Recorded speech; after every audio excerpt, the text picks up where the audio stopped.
I just wanted to, I was reading this thing, right? Global tech outage. A faulty software update by the global cybersecurity firm CrowdStrike, right? Used by over half of the freaking Fortune 500. Like, look at this. Thousands of flights were canceled, delayed, including American Airlines, blah, blah, blah, blah. Emergency services. New Hampshire had no 911 services from Wednesday evening until sometime on Thursday, right? And they don't want you to be able to protect yourself. I mean, imagine not being able to call 911 if someone was kicking down your freaking door, right? And you're like, oh, I don't believe in guns. Okay. So CrowdStrike, to me, that just, I mean, whenever I heard of CrowdStrike years ago, I was like, doesn't that just sound like a name that would be attacking the world? CrowdStrike. I mean, it sounds so ominous, right?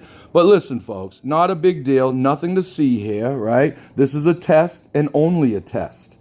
Be prepared. The shit is gonna crash. And it's not going to be done unintentionally. You know, people want to say, oh, it's China, it's Iran, it's Russia. No, it's us. It's us. All the stuff that we've done overseas comes back to roost in America. All right. The war on terror, it came here, right? Now, domestic terrorism is the biggest threat and blah, blah, blah, blah, blah, right?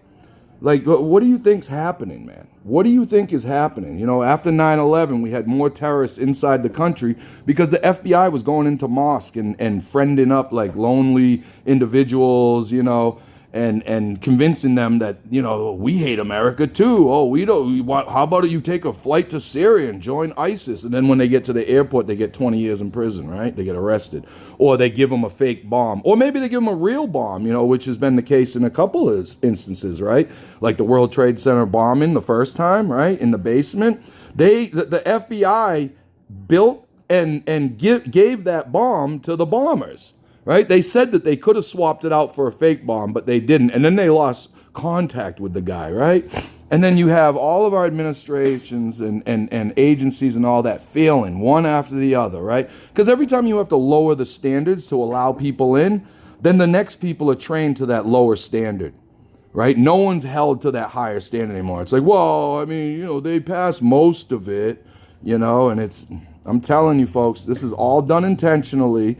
You better get prepared. You better figure out water source, food source, and if you need power source of some sort, you know, and you don't want to be around a lot of people. I'm just saying, maybe I'm paranoid, you know. I made a video a couple weeks ago about saying, well, you know, they're trying to get Trump elected, and then they're going to crash the economy, and then they're either going to assassinate him or attempt to assassinate him, and then they're going to use that assassination to attack the Second Amendment. And then once the Second Amendment's gone, you know, blah, blah, blah, blah, we'll have the Greatest Depression in the 30s. I'm just telling you, man, we had the Great Depression in the 1930s, right? Just like weather cycles, economic cycles travel in 100-year cycles, okay? I'm telling you, folks, this is a warning. They're letting you know what's coming. You know, you won't be able to protect yourself and you're going to be relying on others and there's no 911 service. So just think, how long will you survive without food, water, a safe place to be, and no 911 services for emergencies? You know, do you know what you're doing? Do you know how to keep yourself and your family safe? You know, do you know how to provide for them when there's a freaking shutdown situation? You know, when there's not going to, I mean, think about it, right? There won't be any Amazon deliveries. You know, you can't order your freaking Sprout or whatever the online food services. You know, a lot of the stores around here yesterday, like you can't play the lottery here till Tuesday, they're saying. They're saying that the system's down until Tuesday, right? You could only use cash at these convenience stores, right? Who carries cash? I mean, my business is a barbershop. I'm a full cash business. I'll take Bitcoin, I'll take gold, I'll take silver, and I'll even barter. But cash is king, my friends. Be prepared. I don't know what's coming, but something is, and it's not going to be in our favor.